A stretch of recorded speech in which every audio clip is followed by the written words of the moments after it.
Isn't it funny how as a kid, we never want to sleep? We are running around, scraping our knees, playing outside, something most kids today don't know about.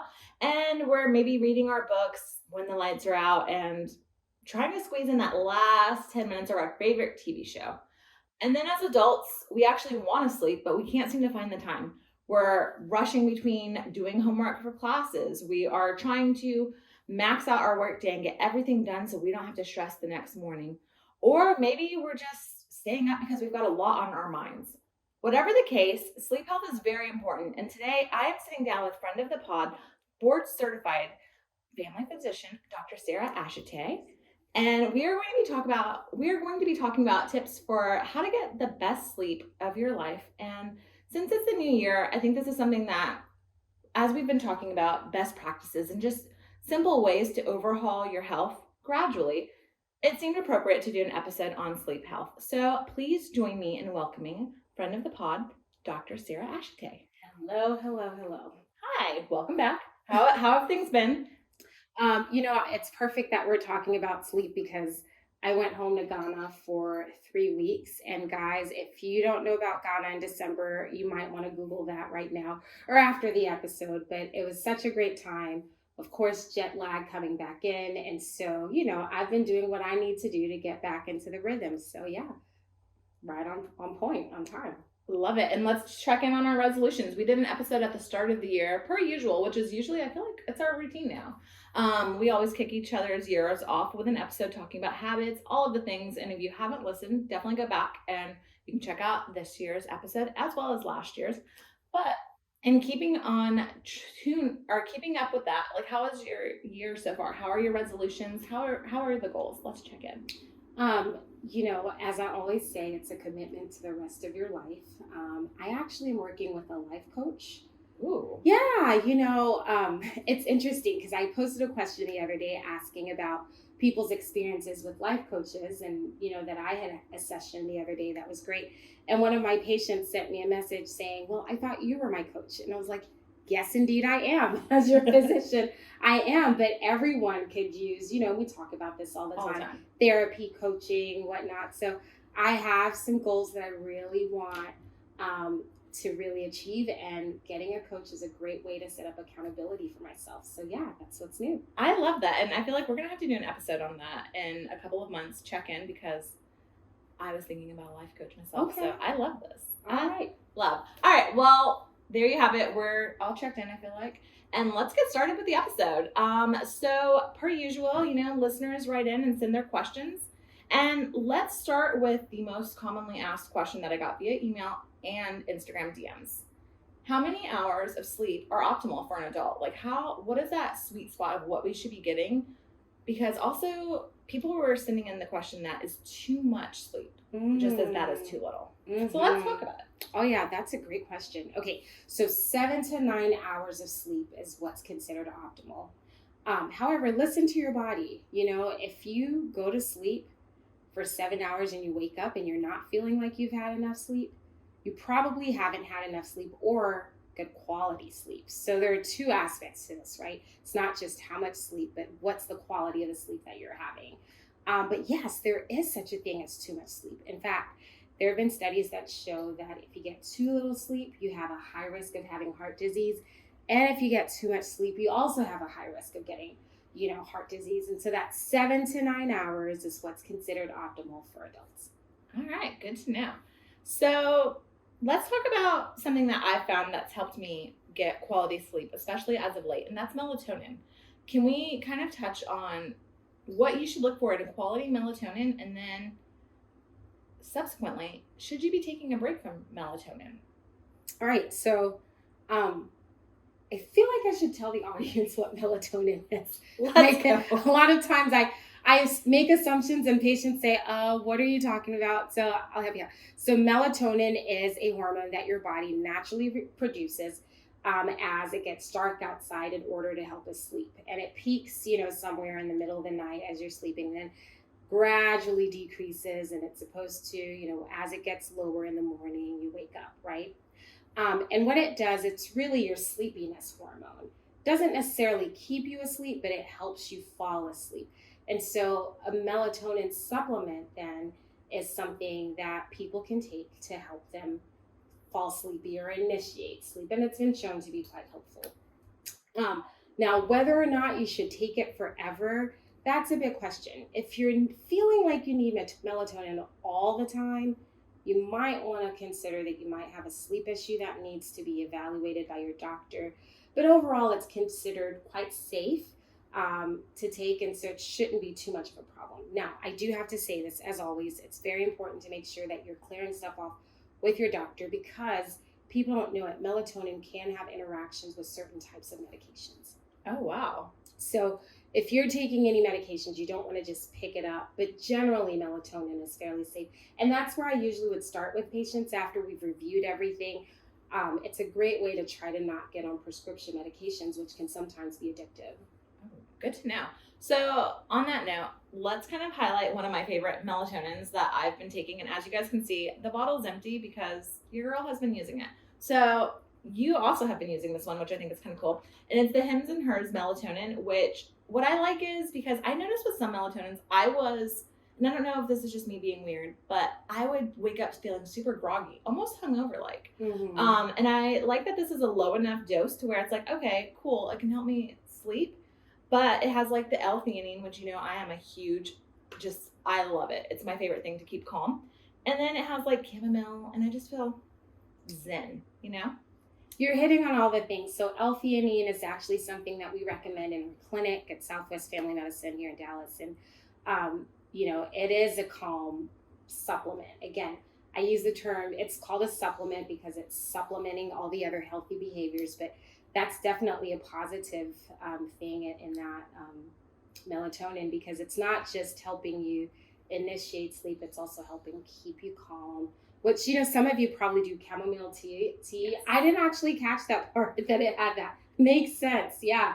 Great stuff. When we first met, a lot of you guys don't know this, we actually talked about sleep health on a different episode for her practice when they were talking about good sleep health. And I think something that you touched on was like routines. And so from that point on, when I had listened to it, I was like, that's a good idea. So I gradually started doing routines for sleep. So I am a huge fan of calming down, winding down before I get ready for bed, shutting lights down, dimming lights, cutting the music, and then shutting the TV off, or doing something really muted on the TV with like some white noise.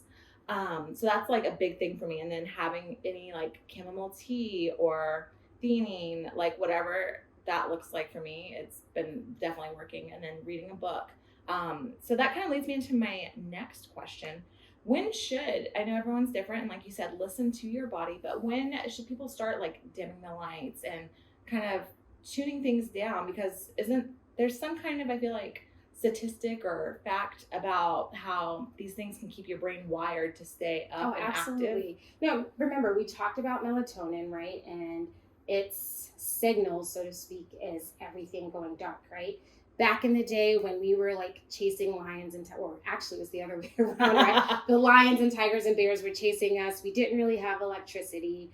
We had the campfire, but it would go down, and so dark, everyone's going to bed at the same time, right?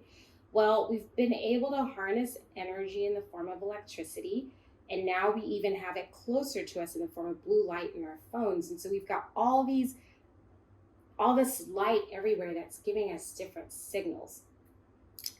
First of all, it's always important to have a consistent sleep time, because when you have that consistency, you're able to get into that rhythm, right? But once you get into rhythm, you'll naturally start to feel sleepy. But it's good in our busy world to set a timer. So I have sleep settings on my phone that remind me, okay, Sarah, it's time to start your bedtime routine, which is at least an hour prior to my bedtime. It may differ for everyone else. So if you don't have a lot to do, in the evening, 30 minutes might be enough. But at that time, your TV should be off, your phones, your electronics, you want those things off so they're not giving you different signals. And then if you can dim your lights. So these bright lights are probably not the best when you're trying to go to sleep, but the darker shades are good. Some people use red light or infrared. I don't know. Yeah, people are getting really fancy. Creative.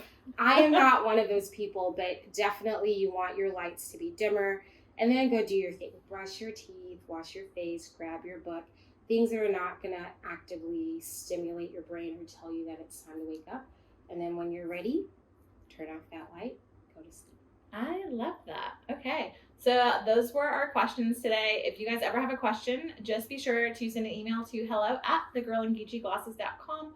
Or, of course, you can always slide into the DMs on Instagram or your favorite social network and send us your question, and we can hopefully answer it in an upcoming episode. I loved your answers to all of the questions. I think we covered a lot of ground there, but something we touched on earlier was what can happen when you don't get that quality, consistent sleep.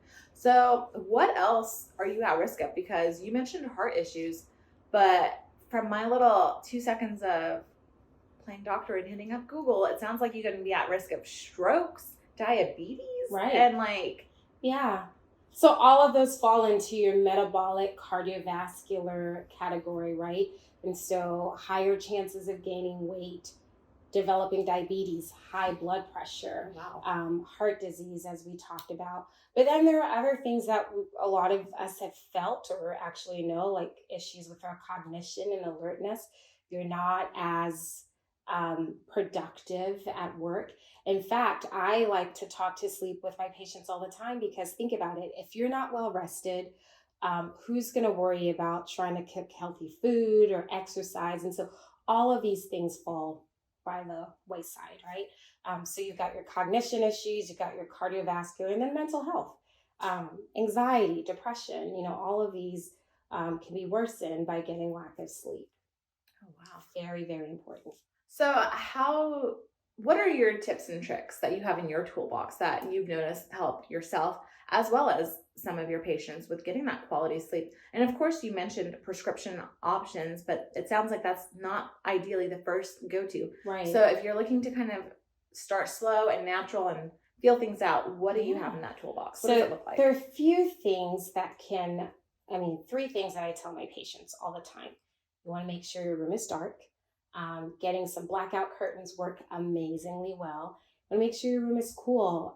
We turn our temperature down all the way down to 68. In the winter, we don't turn anything on. We'll let, the natural environment really cool us down. And so dark, cool, and quiet. I can't overemphasize that. If you can't really get a quiet environment, getting some earplugs. But these are some 3 things that can help you naturally create the environment for good sleep. And then, of course, there are the routines that we talked about, setting a very consistent time. Weekends can be tricky, but as close that you can as possible. You want to, for instance, I knew I was going to be meeting you this morning. It was Saturday yesterday, but I made sure that I got to bed by 9:30 so that I could get good sleep, get up on time in order to get ready for you, beautiful friend. Love. I did the same actually. And my mom, we usually talk every night, and she's like, okay, Jasmine, it's getting a little bit late. And by late, she meant 8:00 at night. And she also knows I love to be asleep early, because then I can wake up early and I just feel so much more productive. I do not like to sleep in, but that's a side note, you guys. But that said, after I talked to her, I was like, okay, I'm going to start winding down, because I knew, like you said, we had a big morning. And something also that I love, if you cannot create a dark environment, like you mentioned, absolutely. Okay. I feel like I'm over here pimping out products, but I swear by the things that I'm telling you guys today. I love a weighted eye mask, and Kitsch has this one. It's it's actually my second one, because my first one had seen better days, so I had repurchased. Well, you have to cut it off, so I'm not going to be doing that. But anyways, it's a weighted eye mask. I like that it's weighted because, I don't know, I like it just... We do tend to like heavy things, weighted blankets, weighted mask, yeah. I don't know the science behind it, but yes, I love it. And then it's very dark, obviously, and it just blocks out the light. And smell this. Lavender. So calming. I feel so calm already.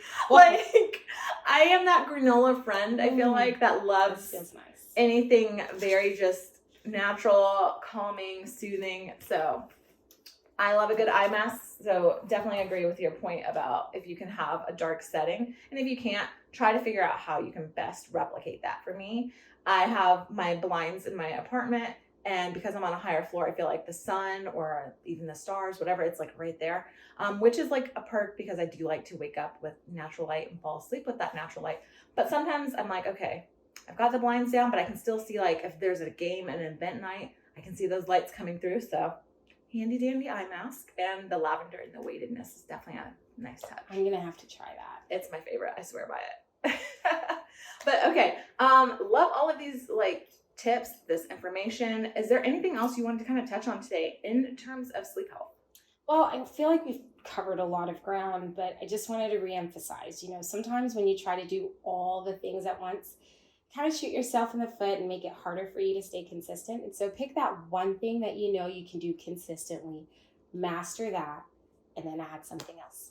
I love it. And that's always on brand of what we're talking about in our episodes consistently. And that is A, practice consistency, but B, just get in the habit of progress, not perfection, because you don't have to be perfect tomorrow. And I think that's my biggest issue with New Year's resolutions, for instance, is because people they go all in. They're like, you know what? I've never worked out a day in my life, but I'm going to do 7 days a week. I'm going to do an hour in the gym. And then guess what? By the middle to end of the month, you're like, oh my God, this is not for me. It's horrible. And that's because you just did all of the things all at once. Right. Be sustainable, be practical.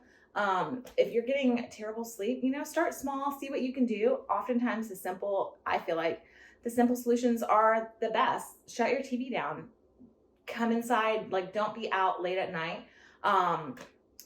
For instance, if you're going to a concert and then you're like, oh my God, I can't fall asleep. I'm home now after I showered. It's because you're still wound up. You just had a lot of fun.